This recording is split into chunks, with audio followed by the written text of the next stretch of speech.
சில குட்டீஸ் எல்லாருக்குமே வந்து பார்த்தீங்கன்னா ஒரு சிறப்பான குட் ஆஃப்டர்நூன்பா. நாளைக்கு 11th ஸ்டாண்டர்டுக்கு தமிழ் எக்ஸாம் எப்படி ஃபீல் பண்றீங்க? மறக்காம கீழே கமெண்ட்ல வந்து சொல்லுங்க. ப்ரோ சூப்பர் ப்ரோ, ரொம்ப ரொம்ப ஜாலியா இருக்குன்னு நினைக்கிறீங்களா? கண்டிப்பா இதே ஜாலியோட இருங்க. எப்படின்னு கமெண்ட்ல கீழே சொல்லிடுங்க. ஸோ சில குட்டீஸ் பயப்படாதீங்கப்பா. நாளைக்கு ஈஸியா தான் கேட்க போறாங்க. நீங்க வெரி ஈஸின்னு சொல்ல போறீங்க கமெண்ட்ல.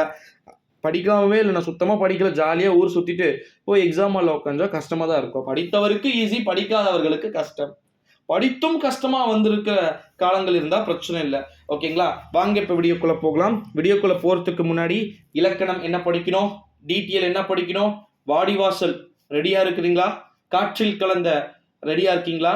அதற்கு பிறகு வந்து பாத்தீங்கன்னா கவிதை எழுத தெரியுமா, கட்டுரை எழுத தெரியுமா, மனப்பாடம் செயல் என முடியும் திருக்குறள், அப்புறமா ஒரு மதிப்பெண் வினா, இப்படி அனைத்தையுமே படித்து முடித்திருப்பீர்கள் அப்படின்னு வந்து நினைக்கிறேன். நாளைய வினாத்தாளுடைய வடிவமைப்பு மிகவும் எளிமையான முறையில் இருக்கக்கூடும் என்பதை போல செய்திகள் வந்து பார்த்தீங்கன்னா கசிய விடப்பட்டிருக்கிறது. எப்பவுமே தமிழ்னா ஈஸியாக தான்ப்பா வரும். ரொம்ப டஃப்பு, உங்களை சாவடிக்கணும், உங்களை நொந்து நூடுல்ஸ் ஆக்கணும் அப்படின்னு சொல்லிட்டு எந்த ஒரு கவர்மெண்ட்டுமே வந்து பண்ண மாட்டாங்க. ஓகேங்களா? ஸோ அதனால் வந்து நீங்கள் அதை பற்றி பெருசாக பேனிக் ஆக வேண்டிய அவசியம் வந்து கிடையாது. 90க்கு 90 மதிப்பெண் கூட வாய்ப்பு என்று ஒன்று இருந்தால் அதை நாளைக்கு வந்து நீங்கள் எடுக்கலாம். கீழே டிஸ்கிரிப்ஷனில் நம்முடைய டெலிகிராம் குரூப் லிங்க் இருக்குது. மறக்காமல் நம்முடைய டெலிகிராமில் வந்து ஜாயின் பண்ணிக்கோங்க. ஏன்னா எல்லா அப்டேட்ஸுமே நான் ஒன் பை ஒன்னாக வந்து அப்டேட் பண்ணிட்டு இருக்கிறேன்.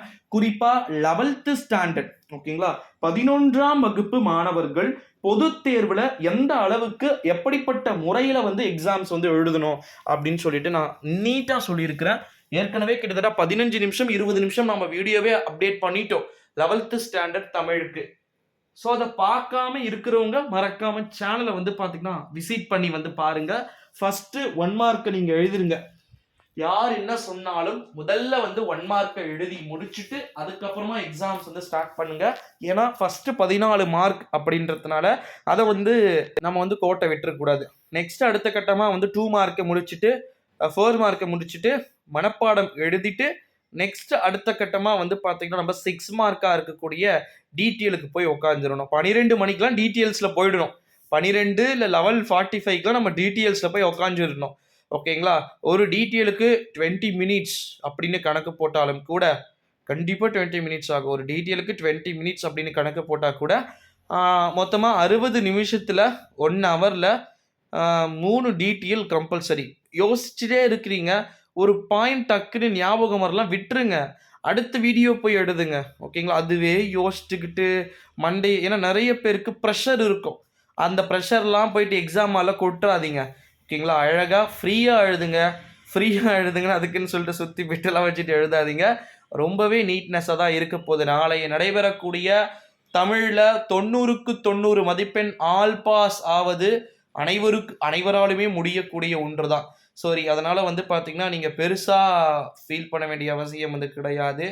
மினி பிட்டை இங்கே வைக்கலாமா, அங்கே வைக்கலாமா, அங்கே வச்சா 5 மார்க் இருக்கும், மூக்கை தொட்டா 5க்கு ஆன்சர் கரெக்டு, காதை தொட்டா 2க்கு ஆன்சர் கரெக்டு, லெஃப்ட் ஹேண்டில் வந்து பார்த்தீங்கன்னா கை காமிச்சா 1க்கு ஆன்சரு கரெக்ட் ஆன்சர் அப்படின்லாம் வந்து பண்ணாமல், டைமை வேஸ்ட் பண்ணாமல் நல்லபடியாக எழுதுங்க செல்ல குட்டீஸ். ஸோ ரொம்ப ரொம்ப எளிமையான முறையில் நாளைக்கு வினாத்தாள்களும் தேர்வுத்தாள்களுடைய வடிவமைப்புகளும் வந்து பார்த்திங்கன்னா இருக்கிறதுக்கான வாய்ப்பு இருக்குது அப்படின்னு சொல்லியிருக்கிறாங்க. ஸோ மறக்காமல் நம்முடைய சேனலுக்கு ஒரு சப்ஸ்கிரைபை வந்து பண்ணிடுங்க.